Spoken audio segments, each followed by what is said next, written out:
Chris, can you talk about the key findings? Sure, and Becky, there were 5 key findings.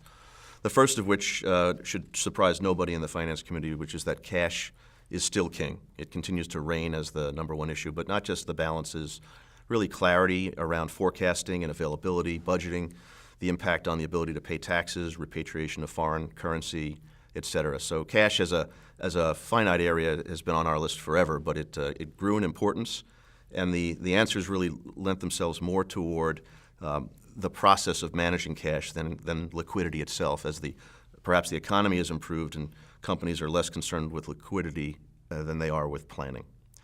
Secondly, more and improved analysis. So not just producing the numbers, but producing data in a way that it's meaningful to the organization so that the organization can see whether strategies have been achieved, as opposed to just saying, well, we made our numbers, we must have achieved all of our strategies, whether or not risks are being managed.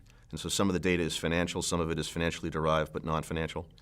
There's a hunger we find on the behalf of CFOs for a more holistic approach, which is that they need to be in on the meeting on the front end. So they're not just reporting the results, but they're in on the strategic discussions that drive what it is the company's trying to achieve, whether it's managed risk or strategy achieved, so that they're able to measure it and put processes in place to gather the data, to harness the data if they have to massage the data, to put it into that analysis prism, and then to be able to let the organization know in a more value-added way for them personally, increasing their own value to the organization, how the company's doing, and what their role has been in the process, really influencing the outcome as much as reporting on it. Getting the right talent in place was another area. A lot of the work around extra analysis, better data, more information on cash flow, that requires people with different skills and training. And so companies, and CFOs in particular, especially at some of the larger companies, were quite concerned about having better trained personnel and having the right kind of succession plan in place, the final area being sort of that soft skills with hard value.